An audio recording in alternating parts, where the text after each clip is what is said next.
asalaamaaleykum waa Napoli may nuyu kenn ku si nekk si sa tur ak si sa sant di leen sant nag di leen gërëm bu baax a baax si accueil bi ngeen ñu réserver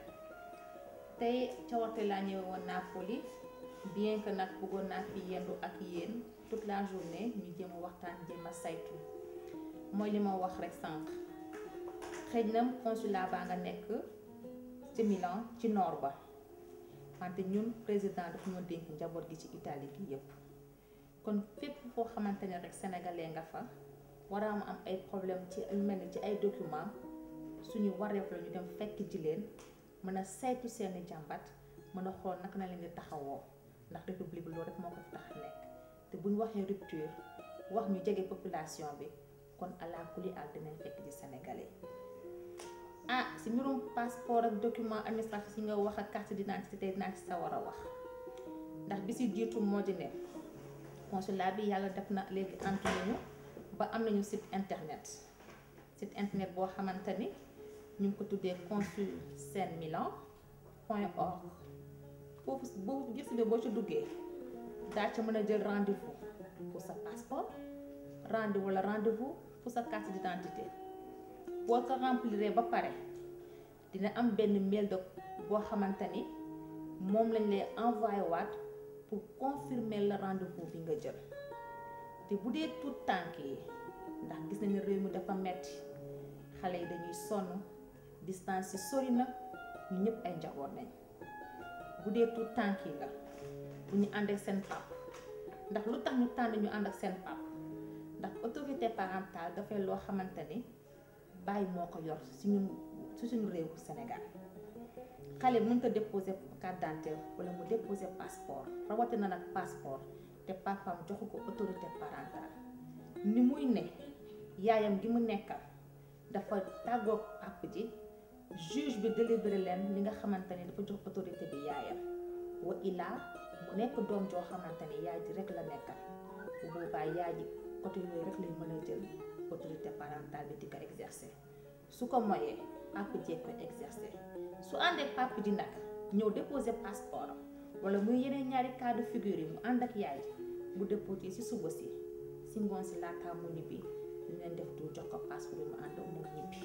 ndax ñëpp xam nañ ne réew bi dafa metti te xale li mag mën a muñ xale mënu koo muñ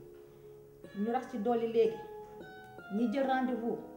heure bu ñu ñëwee ndax rendez-vous bi yow yaa choisir sa bopp sa jour choisir sa bopp sa heure rendez-vous yi nag individuel yi c'est du lundi au jeudi vendredi ñu jagleel ko association yi ndaxte gis nañ ni am na yoo xam ne distance dafa sori su paas bi sori lu kenn mën ñaara ko dàq bu ñu booloo jël benn bus ñu jël seen rendez-vous vendredi bu ñu xëysee waxuma la passeport wala carte d'identité mais document bu ñu fa soxla ba ci légalisation keroog àjjuma boobu noonu association bi rek nañ koy jagleel kon amaana ne xëy na bëriwul mais ay effort ñu ngi koy def ci biir consulat ba te passeport bi itam ñi ñëw te amaguñu rendez-vous dañuy jox seen ticket ku ñëw nag ut ci passeport il faut ñu xam ne passeport boo amul carte d'identité numérisée munoo am passeport kon ala kuli al di nga indi sa carte d'identité numérisée boole ci passeport bu jeex bi ak 31 € muy quittance bañ la koy defalee boo amul nag carte d'identité tamit président indi na fa ay machine depuis daaw pour rek yomb la njabootam ndax yërëm njabootam bi ci biti di nga ñëw di nga déposer carte d'identité da ngay indi benn extrait boole ci passeport bu jeex wala document carte d'identité bu jeex wala document boo xamante ni mën leen ci identifier ndax extrait de naissance kese kenn mënu see identifier nit te fii nañu nekk am na yenn yoo xamante ni naka su dul noonu la mais boo indee sa extrait boole ak pièce bu la identifier di nga déposer sa carte d'identité bu carte d'identité boo ko déposer laata nga jot ci carte d'identité bi dinañ la may possibilité boo xamante ne di nga am NIN muy numéro immatriculation nationale bi nga mën cee déposer passeport en attendant ngay yor carte d'identité bi ci boppam yooyu yëpp ngir yombalal ak loolu yëpp ngir askan bi jafe-jafe ñu bañ ko di ko sentir moo war a président indi yooyu coppite yooyu facilité pour gën a jege population bi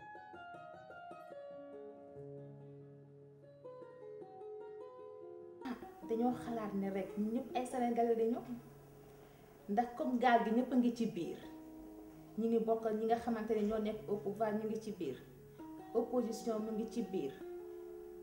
société civile ñu ngi ci biir association yaa ngi fi daayira raay fi ndax dama ne nit ki kat bu la tegee ci yoon kon yoon bi mu tegu rek ngay tegu te ku xool gis ni président di doxalee Sénégal gis ne moom daf ne Sénégal moo ko gagné mais moo ñëpp lay àndal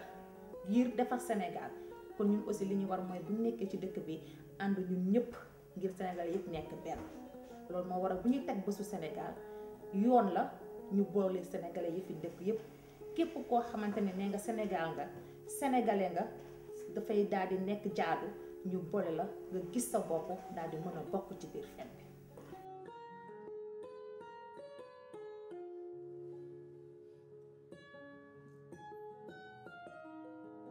képp ku de rek sénégalais nga képp ku am nationalité Sénégal képp kuy doomu Sénégal rek xamal ne fête bi sa feetu bopp la ndax yéen ak Sénégal la moom fête bi. fête bi Napoli lañ ko tuddee. fête bi de Napoli ren ndax daaw dañ ko defoon benn defee ko woon ca nord ba mais Italie moo bindoo noo xamante ni dafa gudd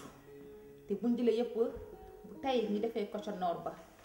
yoon la itam centre bi ak sud bi xam ne aussi doomu sénégalais nañ te ñoom aussi si nañu bokk loolu la waral dañ leen daaw nord ba la woon ren bi dañ ko puus indi ko ci centre bi indi ko ci sud ba waa île bi ñëw waa nord bi ñëw kon ñoom nañu defee woon daaw dem fekk ji waa nord